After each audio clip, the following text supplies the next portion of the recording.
నామానికి స్తోత్రం. హల్లెలూయా. ఆదికాండము 32వ అధ్యాయము 24 నుండి 32 వచనాలు. దేవుని బిడ్డలారా, మీరు యాకోబు యొక్క చరిత్రను ముందు చదువుతూ వస్తే, యాకోబు ఒక మంచి నిర్ణయానికి వచ్చిన సమయం అది. ఏ నిర్ణయానికి? దేవుడు దీవించటం తప్ప మనుషుల వల్ల నేను పైకి రాలేను అని నిర్ణయానికి వచ్చిన సమయం అది. ఆ సమయము, ఆ టైం ఎటువంటిదంటే, దేవుడు దీవిస్తే కానీ, దేవుడు ఒక మనిషికి మార్గము చూపిస్తే కానీ, దేవుడు ఒకవేళ ఆయన సేవకుడు అనుకోండి, దేవుడు ఒక మనిషిని వాడుకుంటే కానీ, దేవుడు ఒక మనిషిని అభిషేకిస్తే కానీ, దేవుడు ఒక మనిషికి మార్గం చూపిస్తే కానీ, దేవుడు ఒక మనిషికి వివాహం జరిగిస్తే కానీ, దేవుడు ఒక మనిషికి ఉద్యోగం ఇస్తే కానీ, దేవుడు ఒక మనిషిని ఆకర్షిస్తే కానీ, దేవుడు ఒక మనిషిని రక్షిస్తే కానీ, ఆ మనిషి నిజమైన రక్షణను, నిజమైన ఆశీర్వాదాన్ని, నిజమైన ఆనందాన్ని, నిజమైన విడుదలను తన జీవితంలో పొందలేడు, అనుభవించలేడు అని నాకు అర్థమైంది. అంతేకాదు, మోసపూరితంగా ప్రవర్తించే ఏది సంకుచితమైన మనసుతో, లేకపోతే ఏదో కుళ్ళు కుతంత్రాలతో పైకి రావాలని అనుకోవటం అనేది జరగని కార్యం. పైకి వచ్చినట్టు అనిపించినా ఖచ్చితంగా ఎప్పుడుకో ఒక రోజు కింద పడతామని తెలిసిన సమయంలో ఇంకొక శోధన ఎదుర్కొంటున్నాడు యాకోబు. అది ఎవరో కాదు, తన తోడ పుట్టిన అన్నయ్య ఇతన్ని చంపటానికి కోసం చాలా మందితో, ఒక్కటి చాలు కానీ బైబిల్లో రాయబడి ఉంది, 400 మందితో ఆయన పరిగెత్తకుండా వస్తున్నాడు. మీ అన్నయ్య 400 మందితో, కర్రలతో, కత్తులతో, మరి పెద్ద పెద్ద మరణ ఆయుధాలతో వస్తున్నాడని మాట యాకోబు వినగానే ఇప్పుడు ఇంకా బాధతో, ఇంకా లాభలేదు, పడితే దేవుని చేతిలో పడాలి, మనుషుల చేతిలో పడకూడదు. ఆ దేవుడు ఏం చేసినా పర్వాలేదు, శిక్షించినా పర్వాలేదు, మొత్తినా పర్వాలేదు, కొట్టినా పర్వాలేదు, నేను దేవుని చేతులనే పడిపోతానులే అనుకొని ప్రభు దగ్గరికి వచ్చిన సమయం. అనేక సార్లు మనము ఎదుట వాళ్ళ గురించి, తల్లిదండ్రుల గురించి, లేకపోతే ఆత్మీయ తల్లిదండ్రుల గురించి మనము పొరపాటు పడుతూ ఉంటాం. కొన్నిసార్లు వాళ్ళ మాటలు, వాళ్ళ క్రియలు, వాళ్ళు మనల్ని గద్దించే విధానం మనకు కొంచెం బాధ కలిగించి ఆత్మీయ నాయకులను అనేక మార్లు పొరపాటు పడతాం. ఆత్మీయ నాయకుల పైన, సేవకుల పైన, ఆత్మీయ తల్లిదండ్రుల పైన, పెద్దల పైన, అమ్మ నాన్న పైన మనకు కొద్దిపాటు విసుగుదల, వేదన, బాధ కలుగుతూ ఉంటాయి అన్నమాట. దేవుని బిడ్డలారా, యాకోబుకు అటువంటి బాధ తన సహోదరు ద్వారా కలిగింది. ఏదో ఊరుకునే కాదు, కారణాలతో ఆయన అనేక మార్లు వాళ్ళ అన్నయ్యను మోసగించాడు. ఆ మోసగించబడిన కారణాల చేత తన మోసం చేశాడు. ఇంకా ఈయన ప్రాణముతో ఉంచితే కనుక ఇంకా నా జీవితాన్ని మోసం చేసి నా జీవితాన్ని బజారు పాలు చేసేస్తాడు, నా కుటుంబాన్ని అందరినీ బత్తనం చేసేస్తాడు. ఇంకా ఈయన ఊరుకున్న ప్రసక్తి లేదు, ఎక్కడ ఉన్నా వాడిని నరికి చంపాలి చెప్పి 400 మందితో దండెత్తి వచ్చినప్పుడు దేవుని చేతిలో పడటం మంచిదని దేవుని చేతిలో పడి ఏడుస్తూ ప్రార్థన చేస్తున్నాడు ఈ యాకోబు. దేవుని నామానికి స్తోత్రం చెప్పండి. హల్లెలూయా. చాలామంది, దావీదు కూడా ఒకనొక టైంలో దేవుని చేతిలో పడటం మంచిదని దేవుని చేతిలో పడిపోయాడు. అప్పుడు ఆయనకు వచ్చిన శిక్ష నుండి తప్పించబడ్డాడు. అలాగే మోసే ఒక వ్యక్తిని చంపేసి పాతిపెట్టిన తర్వాత దేవుని చేతిలో పడటం మంచిదని దేవుని చేతిలో పడ్డాడు. కొత్త నిబంధనలో పేతురు యేసు ప్రభు నాకు తెలియదని ఒట్టు పెట్టుకున్న తర్వాత ఏడ్చి కన్నీళ్లు గార్చి ఇంకా యేసయ్య చేతిలోనే పడటం మంచిదని యేసు ప్రభు దగ్గర తన పశ్చాత్తాప పడినట్టుగా మన పరిశుద్ధ గ్రంథంలో చూస్తున్నాం. అయితే అలాగా దేవుని చేతిలో పడి దేవుని యొక్క సహాయం కోసం ఒక రాత్రి అంతా ప్రార్థన చేసినప్పుడు దేవుడు ఆయన జీవితాన్ని గొప్పగా మలచడానికి ప్రారంభించాడు. గట్టిగా హల్లెలూయా చెప్పండి. 3 కార్యాలు యాకోబు తరాన్ని ఆశీర్వాదకరంగా చేసింది. గట్టిగా హల్లెలూయా చెప్పండి. ఎటువంటి ఆశీర్వాదం వచ్చిందంటే, ఆయన తర్వాత ఆయన తరతరాన్ని, ఆయన పిల్లల్ని దేవుడు ఆశీర్వదించడానికి ప్రారంభించినట్టుగా పరిశుద్ధ గ్రంథంలో మనకు కనపడుతుంది. గట్టిగా హల్లెలూయా చెప్పండి. మొదటిగా దేవుని బిడ్డలారా, యాకోబును ఆశీర్వదించింది ఏదంటే దేవుని యొక్క తాకిడి. గట్టిగా హల్లెలూయా చెప్పండి. పరిశుద్ధ గ్రంథంలో రాయబడి ఉంది, దేవుడంట ఆ యాకోబును ముట్టాడంట. ఆదికాండం 32వ అధ్యాయము. దేవుని బిడ్డలారా, ఆయనను యాకోబును దేవుడు ముట్టాడంట. 25వ వచనంలో కూడా ఉన్నాయి. దేవుడు ఆయన తొడగుడ్డును ముట్టినట్టుగా పరిశుద్ధ గ్రంథంలో మనం చూస్తున్నాం. గట్టిగా హల్లెలూయా చెప్పండి. దేవుని యొక్క తాకిడి యాకోబు యొక్క తరాన్ని ఆశీర్వదించేది ఏదంటే దేవుని యొక్క తాకిడి. గట్టిగా హల్లెలూయా చెప్పండి. దేవుని బిడ్డలారా, బ్రనార్డ్ బ్లెస్సింగ్ అనే ఒక దైవ సేవకుడు, ఆయన దగ్గర నీ తండ్రి పేరు ఏంటిని అడిగితే 6 తండ్రి పేరు చెప్తాడంట. ఎవరికి పుట్టాడో ఇప్పుడు ఆయనకు తెలియదు, వాళ్ళ అమ్మగారు కూడా తెలియదు. వాళ్ళ అమ్మగారు ఒక భయంకరమైన వ్యభిచారి యొక్క కడుపులో పుట్టాడంట ఈ బ్రనార్డ్ బ్లెస్సింగ్. అతను భయంకరమైన శాపనార్థమైన జీవితం అనుభవించాడు.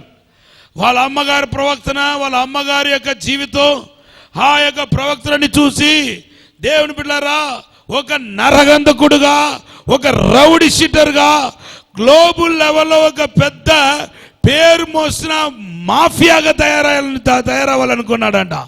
అటువంటి వ్యక్తిని దేవుడు తాకాడు. ఇప్పుడు ఆయన కుటుంబ ఆశీర్వాదం అయిపోయింది. ఆయన ఏదో ఒక ఆఫ్రికా దేశానికి మాత్రం కాదు, బ్రనార్డ్ బ్లెస్సింగ్ అంటే ప్రపంచవ్యాప్తంగా గొప్ప పేరు కలిగిన దైవజనుడిగా మార్చబడ్డాడు. దేవుడు బ్రనార్డ్ బ్లెస్సింగ్ ఆశీర్వదించాడు.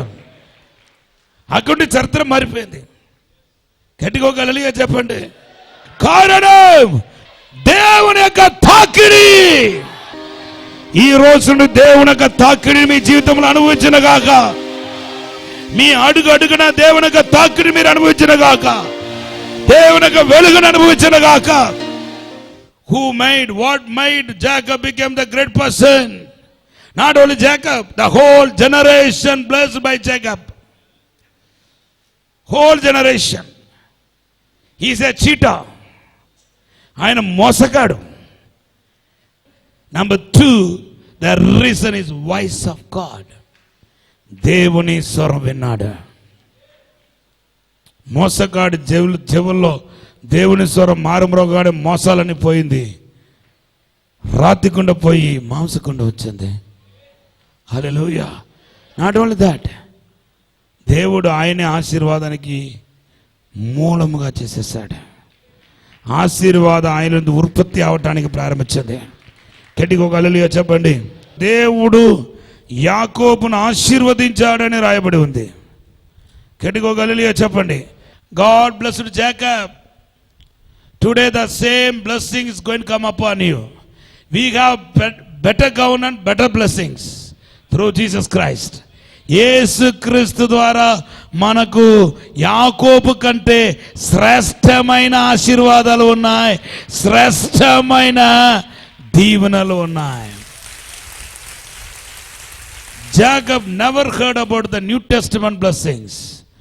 యాకోబు ఏనాడు ఈ కొత్త నిబంధన ఆశీర్వాదం గురించి వినలేదు, ఆయన చూడలేదు, పొందలేదు. ఈ దినాన్ని చూడాలని అబ్రహాము కూడా ఆశపడ్డాడు, కానీ దేవుడు అబ్రహాము కూడా ఆ ఛాన్స్ ఇవ్వలేదు.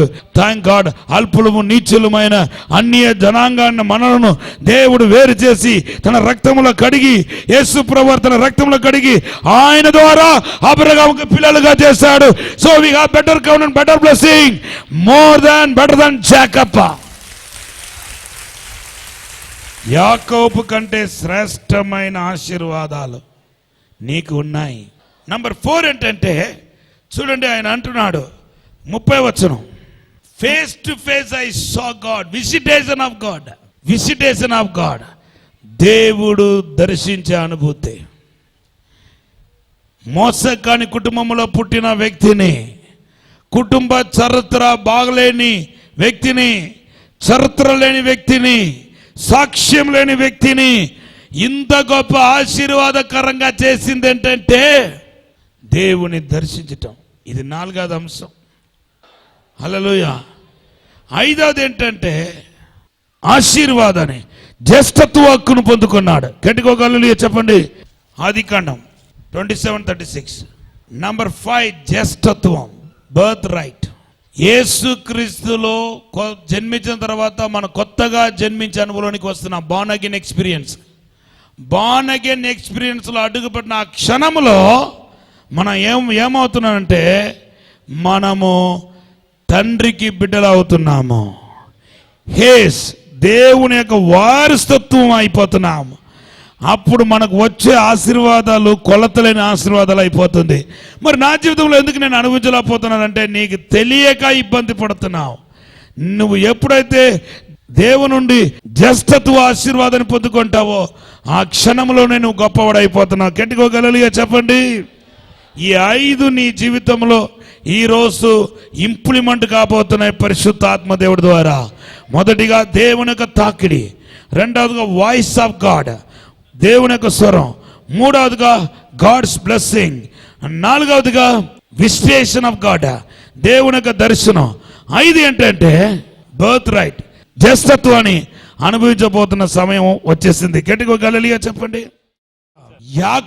యాకోబు కుటుంబం పైన దేవుడిచ్చిన ఆశీర్వాదాలు ఏంటి, అది ఎలాగా విస్తరించిందో ఈరోజు ఒక్క మాటలో మీకు చెప్పి ప్రార్థన చేయాలని చెప్పి ఆశపడుతున్నాను. ఆదికాండం 32వ అధ్యాయంలో కేవలం యాకోబును ఆశీర్వదించాడని మాత్రమే రాయబడి ఉంది. 32:29లో కేవలం ఆశీర్వదించబడ్డాడని రాయబడి ఉంది. అయితే ఎటువంటి ఆశీర్వాదాలు యాకోబు జీవితంలో ప్రారంభించబడిందో నేను మీకు కొన్ని విషయాలు చెప్పాలని ఆశపడుతున్నాను. సంఖ్యాకాండము 24వ అధ్యాయము 5-6 చదవండి. బైబిల్లో రాయబడి ఉంది, ఆయన సంతతి బహుజనులు ఎదుట వాసం చేయను. ఈ దీంట్లో 10 రకాల బ్లెస్సింగ్ ఇస్తున్నాడు. ఇది యాకోబుకు దేవుడిచ్చిన ఆశీర్వాదాలు. దీన్ని బిలాము అని ప్రవక్త చేత పరిశుద్ధాత్మ దేవుడు ప్రేరేపించి మరలా ఒక జ్ఞాపకం, ఒక రిమెంబరెన్స్, ఒకసారి మరలా రీకలెక్షన్ చేస్తున్నాడు. దాంట్లో ఒక ఆశీర్వాదం ఏంటంటే నీ వాసస్థలం అంటే నీ కుటుంబము, నీ జీవితము నదుల వలె వ్యాపించబోతున్నాయి. Your childrens are going to spread over the world. నీ కుటుంబం, నీ తరము వ్యాపించబోతున్నాయి. మంచము కింద ఉన్న దీపం లాంటి వాడు కాదు, కుంచం లాంటి వాడు కాదు. నీ యొక్క దీపాన్ని దేవుడు కొండ మీద పెట్టబోతున్నాడు. నువ్వు అందరికో కనబడబోతున్నావు. అందరికి నీ మహిమను దేవుడు చూపించబోతున్నాడు. నీ గురించి నువ్వు తక్కువ అంచనా వేసుకుంటున్నావేమో, కానీ నిన్ను దేవుడు అనేక వాటికి ఆశీర్వాదకరంగా చేయబోతున్నాడు. యాకోబు సంతతి యొక్క ఆశీర్వాదం ఎటువంటిది చెప్పండి? నది వలె వ్యాపిస్తాయి. గట్టిగా హల్లెలూయా చెప్పండి. ఈ గోదావరి నది ఇది ఇక్కడ బయలుదేరి వచ్చింది కాదు, మహారాష్ట్ర నాసిక్ నుండి బయలుదేరి వస్తుంది. ఈరోజు ఈ గోదావరి ఎక్కడెక్కడైతే పాకుతూ వస్తుందో ఇది ఒక ఆంధ్ర మాత్రం కాదు, మహారాష్ట్ర 2-3 రాష్ట్రాలు దాటుకుంటూ వస్తుంది. గట్టిగా హల్లెలూయా చెప్పండి. యాకోబు యొక్క సంతతి, యాకోబు యొక్క కుటుంబము వ్యాపించబోతుంది. ఆ యాకోబు కుటుంబంలో నువ్వు నేను కూడా ఉన్నాము. మన సంతతి వారిని దేవుడు నది వలె వ్యాపించబోతున్నాడు.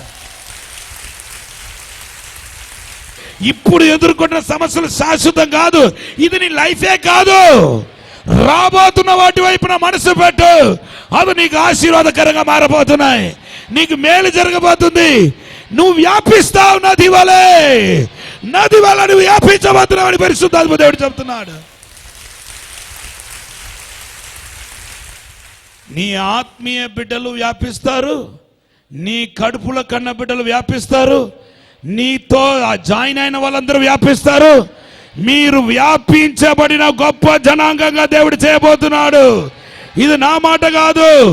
ప్రస్తుతం నీ కుటుంబంలో నీ పిల్లలు నీ తరము ఒకలాంటి శోధనను ఇరుకును ఇబ్బందులు ఎదుర్కొంటున్నారేమో, కానీ రాబోతున్న దినము నీకు ఆశీర్వాదకరంగా ఉండబోతుంది. ఒక బ్రేక్ త్రూ రాబోతుంది, ఒక విడుదల రాబోతుంది. నిన్ను ప్రభు ఆశీర్వదించబోతున్నాడు మాట్లాడుతున్నాడు. కొట్టండి గట్టిగా చెప్పండి. హల్లెలూయా, హల్లెలూయా. యాకోబుకి ఎంతమంది పిల్లలు? 11 మంది కుమారులు, ఒకే ఒక కుమార్తె దీనా, ఇంగ్లీష్లో డయానా. దేవుని నామానికి స్తోత్రం. 11 మంది కుమారులు ప్లస్ ఒక్క ఆడమ్మాయిని దేవుడిచ్చాడు. 12 మంది. ఈ 12 మంది దేవుడు ఉన్నతంగా ఆశీర్వదించాడు. వారే నదికి పోల్చబడ్డారు, వాళ్ళు వ్యాపించారు. గట్టిగా చప్పట్లు కూడా దేవుపరచండి. వివాహమై కనుక నీకు బిడ్డ లేకపోతే ఈ వాగ్దానం నీలో నెరవేర్చబడ్డ అసాధ్యం. కాబట్టి నీ గర్భఫలాన్ని దేవుడు ఖచ్చితంగా ఆశీర్వదించి నీ గర్భఫలాన్ని తెరచి దేవుడు నీకు సంతాన వృద్ధి కలుగజేసి నీ యొక్క సంతానాన్ని దేవుడు నది వలె వ్యాపించజేయబోతున్నాడు. కొట్టండి గట్టిగా చెప్పట్లు. ఈరోజు ఈ ప్రవచనం వింటున్నావంటే నీకు గర్భఫలం లేనప్పటికీ దేవుడు నీ గర్భఫలాన్ని ఆశీర్వదిస్తాడని మాత్రం నాకు స్పష్టంగా కనబడుతుంది. నీ కడుపులో ఒక సంతాన వృద్ధిని కలుగజేస్తాడు. నీ గర్భము ధన్యంగా మార్చబడబోతుందని పరిశుద్ధాత్మ దేవుడు మాట్లాడుతున్నాడు. ఎవరికైతే ఇక్కడ సంతానం లేదో నేను ఈ మాటను, ప్రవక్త మాటను స్వీకరిస్తున్నాను, అవును అన్నగాక అని చెప్పండి. దేవుడు మీకు అద్భుతం చేస్తాడు. మీ గర్భఫలాన్ని దేవుడు ఈరోజు ఆశీర్వదిస్తున్నాడు. గట్టిగా హల్లెలూయా చెప్పండి.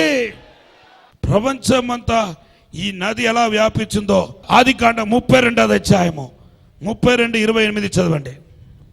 ఆయన నీవు దేవునితోనూ మనుషులతోనూ పోరాడి గెలిచితివి గనుక ఇక మీదట నీ పేరు ఇశ్రాయేలే గాని యాకోబు అనబడదని చెప్పెను. హల్లెలూయా.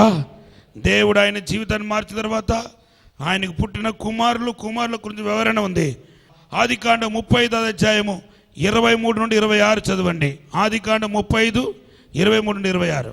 యాకోబు కుమారులు 12. యాకోబు కుమారులు 12 మంది. యాకోబు జ్యేష్ఠ కుమారుడగు రూబేను, షిమ్యోను, లేవి, యూదా, ఇస్సాకారు, జెబులూను వీరు లేయా కుమారులు. రాహేలు కుమారులు యోసేపు, బెన్యామీను. రాహేలు దాసి అయిన బిల్హా కుమారులు దాను, నఫ్తలి. లేయా దాసి అయిన జిల్ఫా కుమారులు గాదు, ఆషేరు. వీరు పద్దనారాములో యాకోబునకు పుట్టిన కుమారులు. దేవుని నామానికి స్తోత్రం చెప్పండి. హల్లెలూయా. నలుగురుకు పుట్టిన కుమారుల్ని ఏ ఒక్కరిని దేవుడు ఏం చేయలేదంటే తోసిపుచ్చలేదు. వాళ్ళు నది వలె విస్తరిస్తారన్నాడు, అలాగే నది వలె విస్తరించారు. గట్టిగా ఒక హల్లెలూయా చెప్పండి. హల్లెలూయా. మొదటిగా రూఫన్. హల్లెలూయా. ఈ రూఫన్ గురించి ఆదికాండము 49వ అధ్యాయము 3-4 రాయబడి ఉంది. ఈ రూఫన్కు దేవుడు ఇచ్చిన వాక్యం ఏంటంటే, నా ప్రథమ ఫలం కాబట్టి నాలో ఉన్న ఆశీర్వాదం, నాలో ఉన్న శక్తి, నాలో ఉన్న తెలివితేటలన్నీ నీకు కలుగునగాక అని బ్లెస్ చేశాడు. రూఫన్ ఇప్పుడు ఎక్కడ ఉన్నారు తెలుసా? ఏ దేశంలో ఉన్నారు తెలుసా? ఫ్రాన్స్ దేశంలో ఉన్నారు. రూఫన్ సంతతికి సంబంధించిన వారు. దేవుని నామానికి స్తోత్రం చెప్పండి. హల్లెలూయా. వాళ్ళు తీసుకెళ్ళి మీరు మ్యాప్లో చూస్తే వాళ్ళు తీసుకెళ్ళి దేవుడు పైన పెట్టాడనమాట. దేవుని నామానికి స్తోత్రం చెప్పండి. నంబర్ 2, రెండోది ఎవరు చూడండి. Simeon scattered among the other nation, descended from Israel. ఆదికాండము 49వ అధ్యాయం 5-7 రాయబడి ఉంది. చూడండి. వాళ్ళ ఖడ్గాని గురించి ప్రవచనం చెప్పబడింది. వీళ్ళు ఎవరంటే, ఈ సిమియోన్ బ్యాచ్ ఎవరంటే, ప్రస్తుతం వాళ్ళు ఇప్పుడు ఎక్కడ ఉన్నారంటే మిడిల్ ఈస్ట్లో ఉన్నారు.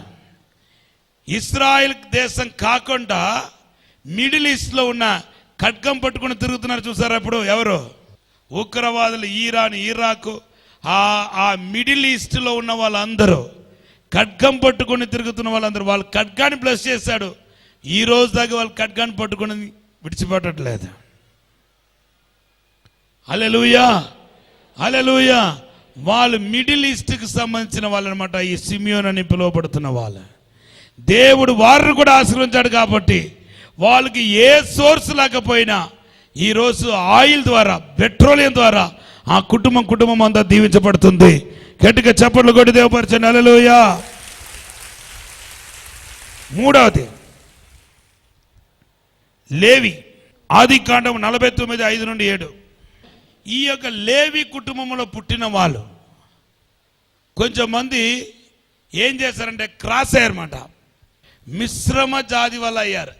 దాంట్లో ఒక్క పార్టే ఆర్యలు అని పేరిట ఇండియా దేశానికి వచ్చారు. దేవుని నామానికి స్తోత్రం చెప్పండి. మన సైడ్ ఇప్పుడు ఇండియాలో ఉన్న, సౌత్ ఇండియాలో ఉన్న వాళ్ళందరూ ద్రావిడ అనమాట. మనం ద్రావిడ వాళ్ళం, దీంట్లో ఈ గ్రూప్లో చేరని వారు. కానీ ఈ ఆర్యల ద్వారా, ఆర్యలు అంటే బ్రాహ్మణులు అనమాట. ఈ బ్రాహ్మణులు మన దేశంలో, మన రాష్ట్రంలో ఉన్న దానికి సంబంధించిన వాళ్ళందరూ ఎవరంటే లేవి గోత్రం నుండి వచ్చిన వాళ్ళు అనమాట. వీళ్ళ ఆర్యులు అనమాట. ఆర్యులుగా పిలువబడుతున్న ఈ జాతి వారు యాకోబులో ఉన్న లేవి కుటుంబానికి సంబంధించిన వారు. సో యాకోబు యొక్క సంతానం ఎక్కడి దాకా వచ్చేసింది చెప్పండి? ఇండియా దేశానికి కూడా వ్యాపించేసింది. కొట్టండి గట్టిగా చెప్పండి. దేవుని ఆపరిచండి. హల్లెలూయా. ఆదికాండము 49:8-12. ఈ యూదా గోత్ర వారు ఇప్పుడు ఉన్న ఇశ్రాయేల్ ప్రజలు, ఇశ్రాయేల్ దేశం. గట్టిగా చెప్పండి కొట్టి దేవుని ఆపరిచండి. హల్లెలూయా. దాంట్లో వాగ్దానాలన్నీ చదివితే చాలా పవర్ఫుల్ గా ఉంటాయి. చూడండి ఒకసారి. నీ సహోదరుని శపిస్తారు. ఇప్పుడు ఇశ్రాయేల్ దేశాన్ని ఎదిరించే వాళ్ళందరూ ఒక్క తల్లి బిడ్డలే. చూస్తే చుట్టూ ఇశ్రాయేల్ దేశాన్ని చుట్టూ ఉన్న వాళ్ళు, ముందు నేను చెప్పుకుంటూ వచ్చాను చూడండి, మిడిల్ ఈస్ట్ వాళ్ళే ప్రధానమైన శత్రు ఇశ్రాయేల్. వీళ్ళందరూ ఒకే తల్లి బిడ్డలు. కానీ ముందుగానే దేవుడు చెప్పాడు, యూదా గోత్రానికి చెప్పాడు, చుట్టూ ఉన్న వాళ్ళందరూ దేశిస్తారు. నువ్వు ఆడు సింహం వలె ఉంటావు. నువ్వు పడుకుంటా కానీ నువ్వు పడుకున్న దృశ్యాన్ని చూస్తే కూడా జనాలకు భయము, వణుకు పుడతాయి అంటున్నాడు. గట్టిగా చెప్పండి కొట్టి దేవపరచండి. ఈ రోజు కూడా ఇశ్రాయేల్ పేరెత్తుతున్న అందరికి భయం, వణుకు, దడ. అది ఇశ్రాయేల్ ఒక గొప్పతనం కాదు, దేవుని యొక్క దీవెనలు అలాగా వ్యాపించిందన్నమాట. హల్లెలూయా. ఒక్క యాకోబు ద్వారా ఎన్ని దీవెనలో వచ్చింది చూడండి. ఆ పిల్లలకు చూడండి. దేవుని నామానికి స్తోత్రం. నంబర్ 5, ఆదికాండము 49:14-15 దాకా రాయబడి ఉంది. ఈ ఇస్సాకారు వాళ్ళు ఎవరంటే ఫిన్లాండ్ దేశానికి సంబంధించిన వాళ్ళు. దేవుడు వారిని తీసుకెళ్లి ఫిన్లాండ్లో పెట్టాడు. గట్టిగా హల్లెలూయా చెప్పండి. అది చిన్న దేశమైనప్పటికీ ఈరోజు బాగా విస్తరణతో కూడిన దేశంగా మనకు కనబడుతుంది. దేవుని నామానికి స్తోత్రం. 6 చూడండి. 6 చెబులోన్, ఆదికాండము 49:13. హోలండ్ దేశానికి సంబంధించిన వాళ్ళు. వాళ్ళు దేశం ఎక్కడ ఉందంటే సముద్రపు రేవు పక్కన తీరమున ఉంది. దేవుని నామానికి స్తోత్రం చెప్పండి. హల్లెలూయా. 7 చూడండి. డాన్ అని మాటలతో వచ్చింది డెన్మార్క్ అని వర్డ్. ఈరోజు డెన్మార్క్ దేశం, లేకపోతే ఐర్లాండ్ అనే దేశం. దేవుని బిడ్డలారా, ఈ స్వీడన్, డెన్మార్క్ ఇవన్నీ ఏ గోత్రానికి సంబంధించిన వాళ్ళంటే దాను గోత్రానికి సంబంధించిన వాళ్ళు. గట్టిగా హల్లెలూయా చెప్పండి. 49:19. 8వ కుమారుడు ఎవరంటే కాత్. ఈ కాత్ నుండి వచ్చిందే జర్మనీ దేశం. దేవుని నామానికి స్తోత్రం చెప్పండి. యాకోబు కుమారులు ఎవరంటే జర్మనీ దేశం వాళ్ళు. అక్కడ మీరు చదివితే వాళ్ళ జ్ఞానాన్ని గురించి, వాళ్ళ తెలివితేటల గురించి మనం చూడగలుగుతాం. జర్మనీ దేశத்துకు ఉన్న జ్ఞానం, తెలివితేటలు ఎవరికి ఉండదు. దేవుని నామానికి స్తోత్రం చెప్పండి. హల్లెలూయా. వీళ్ళు జర్మనీలో వెళ్ళి దేవుడు వాళ్ళని ఉంచాడు. నంబర్ 9 నప్తలి, లేడీ లాంటి వాళ్ళు, స్వీడన్ దేశానికి సంబంధించిన వాళ్ళు. ఈ స్వీడన్ దేశానికి సంబంధించిన వాళ్ళు కూడా యాకోబు ఒక కుమారులై ఉన్నారు. గట్టిగా ఒక హల్లెలూయా చెప్పండి. నంబర్ 10 జెనసిస్ 49:20 అవుతుంది చూడండి. ఆషీర్. ఈ ఆషీర్ ఎవరంటే republic of south Africa. South ఆఫ్రికాకు సంబంధించిన వాళ్ళు ఈ ఆషీర్ గోత్రికులు అనమాట. దేవునామానికి స్తోత్ర. ఆషీర్ గోత్రికురాలు ఒక స్త్రీ ఉంది బైబిల్లో. ఎవరు ఆవిడ? హన్నా. ఈ హన్నా ఏ గోత్రానికి సంబంధించిన మనిషి అంటే సౌత్ ఆఫ్రికాకు సంబంధించిన మనిషి. గట్టిగా ఒక హల్లెలూయా చెప్పండి. ఈ యోసేపు ఊట బలించని కోమ 22-26 కోడ మీదకి ఎక్కి వ్యాపించను. వీళ్ళు ఎవరు తెలుసా? బ్రిటన్, యునైటెడ్ కింగ్డమ్ అన్నమాట. ఇంగ్లాండ్ దేశ వాళ్ళు, దేవుని బిడ్డలారు, బ్రిటిష్ వాళ్ళు. దేవుడు ఏ వాగ్దానం అయితే ఇచ్చాడో ఎప్పుడో కొన్ని వేల సంవత్సరాల క్రితం ఆ వాగ్దానం ఈ రోజు దాకా నెరవేర్చబడుతుంది. బ్రిటిష్ దేశத்து వాళ్ళ గురించి మాట్లాడుతున్నప్పుడు ఏమన్నాడంటే, ఫలించిన కొమ్మ అది గోడ ఎక్కి, అంటే సరిగతులు దాటుకొని పోతారనమాట వీళ్ళు బ్రిటిష్ వాళ్ళు. ఈవెన్ మన దేశానికి కూడా అనేక సంవత్సరాలు పరిపాలించిన వాళ్ళు ఎవరంటే బ్రిటిష్ వాళ్ళు. ఈ దేశంలో ఉన్న రైల్వే ట్రాక్ అంతా ఎవరు చేశారంటే బ్రిటిష్ వాళ్ళు చేశారు. కొట్టడి గట్టిగా చెప్పండి. అంబేద్కర్ సహాయ సహకారంతో చట్టాన్ని తయారు చేసింది ఎవరంటే బ్రిటిష్ వాళ్ళు. గట్టిగా హల్లెలూయా చెప్పండి. పోలీస్ వ్యవస్థను మన దేశానికి పరిచయం చేసింది ఎవరంటే బ్రిటిష్ వాళ్ళు. ఒక్కొక్క డిపార్ట్మెంట్ లో, ఒక్కొక్క ఏరియాలో, ఈవెన్ వ్యవసాయం మొదలుకొని అన్నీ మనకి నేర్పించింది ఎవరంటే బ్రిటిష్ వాళ్ళు అనమాట. ఈ బ్రిటిష్ వాళ్ళు ఎవరంటే సాక్షాత్తుగా యోసేపు ఒక 2 కుమారులు, 2 కుమారులు. కొట్టండి గట్టిగా చెప్పండి. యోసేపు ఒక 2 కుమారులు. ఈ అమెరికా దేశస్తులు ఎవరంటే మనస్సేకు పుట్టిన కుమారులు అనమాట. మనస్సే వంశం. 49 నుండి 27 యోసేపు కుమారులు 2. వారిని కూడా యాకోబు తన కుమారులాగా దీవించేశాడు బైబిల్లో.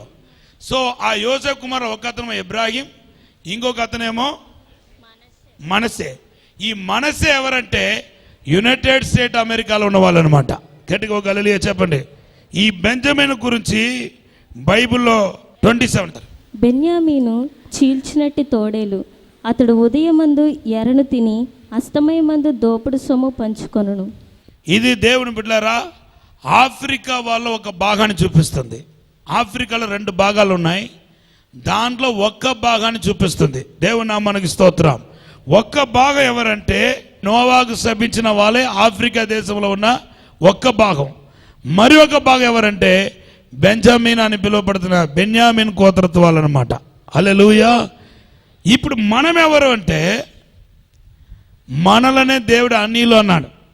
అన్నియ గోత్రానికి సంబంధించిన వాళ్ళు మనము. అయితే యేసుక్రీస్తు మన కోసం పుట్టి మనలను ఈ గోత్రంలో ఉన్న వారి కంటే గొప్పవాళ్ళుగా దేవుడు చేశాడు. గట్టిగా హల్లెలూయా చెప్పండి. గలాతీ పత్రికలో ఏమని ఉందంటే గ్రీకుడు అంటూ లేదు, యూదుడు అంటూ లేడు. 3:28 యేసుక్రీస్తు ద్వారా మీరందరూ దేవునికి కుమారులు అయ్యారు. మన ఆశీర్వాదం ఏది తెలుసా? యేసుక్రీస్తు యొక్క ఆశీర్వాదం అంతా మన ఆశీర్వాదం అయింది. గట్టిగా ఒక హల్లెలూయా చెప్పండి. నేను ఇవన్నీ కాల్కులేట్ చేసినప్పుడు నాకు ఒకటి బాగా అర్థమైందండి. దేవుడు ఏది పలుకుతే అదే మన జీవితంలో చివరి దాకా కనబడతాయి. దేవుడు తన నోటితో ఏది పలుకుతాడో అదే మన జీవితంలో చివరి దాకా కొనసాగించబడతాయి. ప్రభు చెప్పిన యాకోబు కుమారుల గురించి ఒక్క మాట చెప్పాడు, నువ్వు నది వలె వ్యాపిస్తావన్నాడు. ఈరోజు హోల్ గ్లోబుల్లో ఉన్న వాళ్ళందరూ ఎవరంటే యాకోబు యొక్క కుమారులు. దేవుని నామానికి స్తోత్రం చెప్పండి. హల్లెలూయా. ఎందుకంటే దేవుడు ఒక మాటతో నది వలె నువ్వు వ్యాపిస్తావన్నాడు. నదికి ఉన్న ప్రత్యేకత అంటే వ్యాపించేస్తాయి. ఈవెన్ ఇక్కడ చూడండి, గోదావరి చిన్న నది అయినప్పటికీ దీనికంటే పెద్ద నదులు మన దేశంలో ఉన్నాయి. అయినప్పటికీ ఈ గోదావరి ఎన్ని రాష్ట్రాలను, ఎన్ని జిల్లాను, ఎన్ని పట్టణాన్ని, ఎన్ని గ్రామాలు దాటుకుని వస్తుందో చూడండి. అలాగే దేవుడు మనల్ని చూసి అంటున్నాడు, నువ్వు వ్యాపిస్తావు, నా కుమారుడైన యేసుక్రీస్తుకు చెప్పిన దీవెనలన్నీ నీ జీవితంలో కలగబోతున్నాయి. నేను నిన్ను ఆశీర్వదించబోతున్నాను. నా కుమారుడైన యేసుక్రీస్తు ఏ ఆశీర్వాదములైతే తీసుకొని ఈ భూమికి వచ్చాడో ఆ ఆశీర్వాదాలన్నీ నీకు సొంతం కాబోతున్నాయని పరిశుద్ధాత్మ దేవుడు చెబుతున్నాడు. గట్టిగా హల్లెలూయా చెప్పండి. మత్తయి సువార్త 10:6. యాకోబు వంశంలో నశించిపోయిన గొర్రెల ఎత్తుకు పంపిస్తున్నానంటే ఏ గొర్రెల నశించిపోయిందంటే లేవి గోత్రం. లేవి గోత్ర వారి దగ్గరికి నేను పంపుతున్నానని దేవుడు చెప్పి తోమాను పంపించాడు. ఈ తోమా కూడా ఎక్కడికి వచ్చాడంటే మొట్టమొదటిగా ఎవరికి సువార్త అందించబడి తెలుసా? ఆర్యులకు అందించబడింది. ఆర్యులు ఎవరు? ఈ బ్రాహ్మణులు ఎవరు? యాకోబు యొక్క కుమారులు. ఇప్పుడు కాకపోయినా మన దేశంలో ఉన్న ప్రతి బ్రాహ్మణుడు నిజమైన దేవుడు తెలుసుకోవాల్సిందే. హల్లెలూయా. దేవుడు లేవి గోత్రం అని పిలువబడుతున్న ఆర్య సమాజాన్ని దేవుడు పట్టుకోబోతున్నాడు. గట్టిగా హల్లెలూయా చెప్పండి. మనమందరం గుడ్డితనంగా ఉన్నప్పటికీ దేవుడు ఇశ్రాయేల్ వంశంలో మరి కనిపించకుండా నశించిపోయిన గొర్రెలెత్తుకు పంపుతున్నానని చెప్పాడు. మొట్టమొదటిగా తోమా ఎవరికి సువార్త చెప్పాడంటే కేరళ బ్రాహ్మిన్స్కి మొట్టమొదటిగా సువార్త చెప్పాడు. మన దేశంలో ఉన్న ప్రథమ ఫలం ఎవరంటే మొట్టమొదటిగా రక్షించబడిన వాళ్ళు ఎవరంటే బ్రాహ్మణులు అనమాట. నీ ఆశీర్వాదం కొలతలేని ఆశీర్వాదం. ఎందుకంటే మనం అలాగ సైడ్ అయిపోయాం. రోమన్స్ సైడ్ అయిపోయారు. హల్లెలూయా. మనము సైడ్ అయిపోయాము. మన ఎట్టూ చేరని వాళ్ళము. మన కోసం యేసుక్రీస్తు రక్తాన్ని కార్చాడు. మనల్ని ఆయన బిడ్డగా చేర్చాడు. యేసుక్రీస్తు ద్వారా మన అబ్రహాముకి యాకోబుకు పిల్లలు అయ్యాము. హల్లెలూయా చెప్పండి. యాకోబుకు 13 మంది పిల్లలు. మీ కుటుంబాన్ని దేవుడు కట్టబోతున్నాడు, మేలు చేయబోతున్నాడు, అద్భుతం చేయబోతున్నాడు. మీ ఆర్థిక ఇబ్బందుల నుండి, అప్పుల సమస్య నుండి పూర్తిగా దేవుడు విడుదల చేయబోతున్నాడు. గట్టిగా హల్లెలూయా చెప్పండి. ఒక బ్రేక్ త్రూ రాబోతున్నాయి. నోవాగు కుటుంబం, నోవాగు తరం, నోవాగు పిల్లలు కామ్ అని కుమారుడు శపించబడ్డాడు.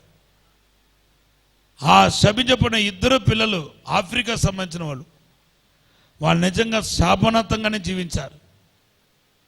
కానీ యేసుప్రభు పుట్టిన తర్వాత ఆ ఆఫ్రికా వాళ్ళు ఎంత గొప్పగా దేవుడు దీవించాడు. హల్లెలూయా.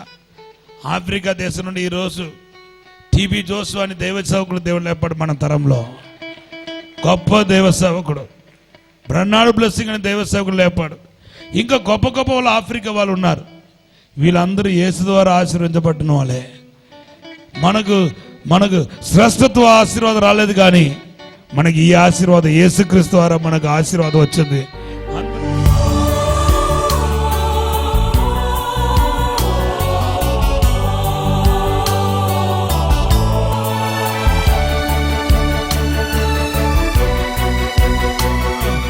లార్డ్ పరిశుద్ధమైన తండ్రి, ఎవరైతే నాయన ఆశీర్వదించబడబోతున్నారో వారిని అయ్యా, ఎవరైతే ఎన్నుకోబడ్డారో, ఎవరైతే ఏర్పాటు చేయబడ్డారో అయ్యా, వారందరిని ఆశీర్వదించండి ప్రభువా. పరలోక మహిమతో నింపండి. ఈ వారం లోపల ఏదో ఒక అద్భుతం జరగబోతుంది, ఏదో ఒక మేలు జరగబోతుంది, ఒక బ్రేక్ త్రూ రాబోతున్నాయి. నిన్ను ఏడిపిస్తున్న ఆర్థిక ఇబ్బంది నుండి బయటకు రాబోతున్నా. నీ భర్తను రక్షించబోతున్నాడు, నీ కుటుంబాన్ని మార్చబోతున్నాడు, నీ రోగ శాప నుండి విడుదల చేయబోతున్నాడు, నీకు స్వస్థత జరగబోతుందని ప్రభు చెబుతున్నాడు. ఇప్పుడే ముట్టండి ప్రభు, ఆశీర్వదించి దీవించి బలపరచమని యేసు నామములో అడిగి వేడుకుంటున్నాము తండ్రి.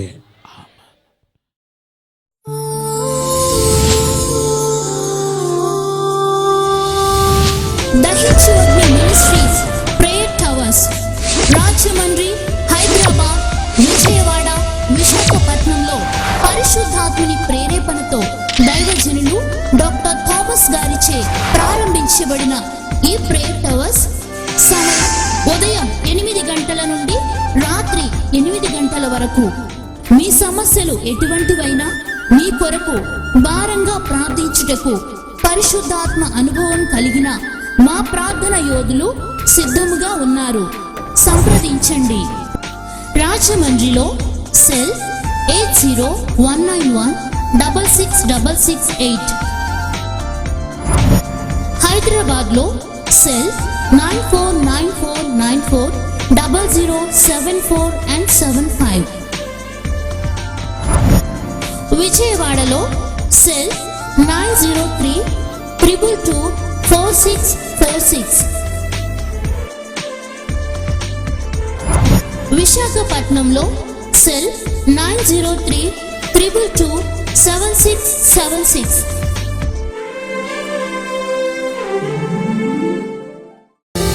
Account name A. Thomas, SBI account number 10534887625.